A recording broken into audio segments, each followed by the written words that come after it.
Olwaleero amyuka Ssaabaminisita asooka era omubaka omukyalo wa disitulikiti ey'e Kamuli lwatandise okuwenja akalulu akanamuzza mu lukiiko lw'eggwanga olukulu. Mu lukungaana lwakubye mu kisaawe e Kamuli, Kadaga asabye abantu b'eno okwerabira byonna ebyayita bawe Pulezidenti Museveni akalulu kubanga yasaanidde okulembera eggwanga.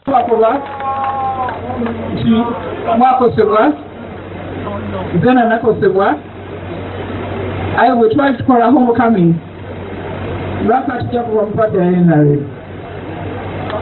So ndikubasaba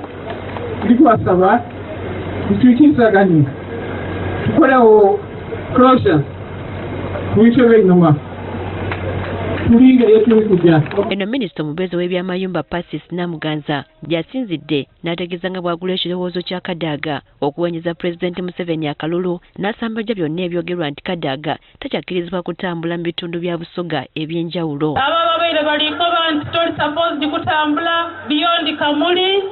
Oli waidembe okujja Namutumba, oli waidembe okujja Iganga, oli waidembe okujja Mayuge, oli waidembe okutambula Busoga yona ne Uganda yona by the way. Ye mu disitulikiti ey'e Kayunga abeesimbyewo bakyagenda mu maaso n'aketalo k'okuwenja akalulu.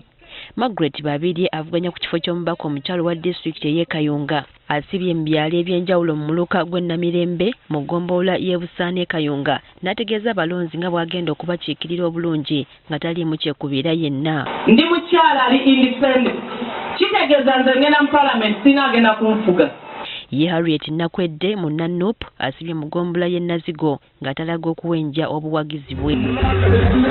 Nakwedde ategeezezza nti ke kaseera abalonzi basalewo okukyusa eggwanga lyabwe balabe ku Uganda empya nga bwe guli omulanga gw'ekibiina kye. Era ffe tugamba nti olutalo nga luwedde tuliyambala engule gyeŋŋamba mbabuuse bategeeze nti bw'agamba okwambala bwe tutegeeza nti tugendeza ekika ku mitwe naye okwambala engule ng'otaluwedde kitegeeza okufuna ebyobulamu mu malwaliro gaffe ebirungi.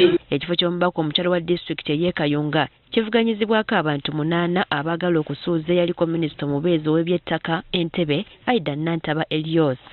Mu ngeri y'emu Emityana abeegwanyiza ekifo ky'omubaka omukyala owa disitulikiti okuli Joyce Baagala ne Fausta Bitano basibye batalaga bitundu bya Mityana eby'enjawulo nga banoonya obuwagizi.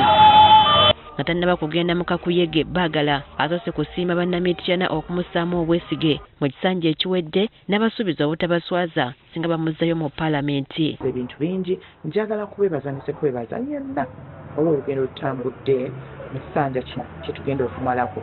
Kimwebale nnyo mwebale ddala, mwebale obuwagizi, mwebale omukwano, mwebale okunjagala, mwebale okumpabula. Ye Fausta Bitano agamba nti amaanyi wakugassa kutumbula mbeera z'abantu naddala mu byobulamu n'okukakasa nti ekitundu kyonna kibuna amasannyalaze. Tuyina n'ekizibu nti waliwo mu bitundu ebiyitamu 3 phase naye nga amasannyalaze gagenda ku mafactory naye nga mu bantu temuli masannyalaze.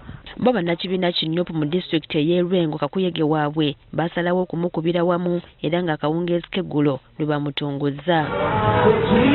Bano batandise na kuyisa bivvulu okwetooloola kitundu kya Bukoto kyonna n'oluvannyuma ne bakuŋŋaanira ku kisaawe ky'Ennaanywa.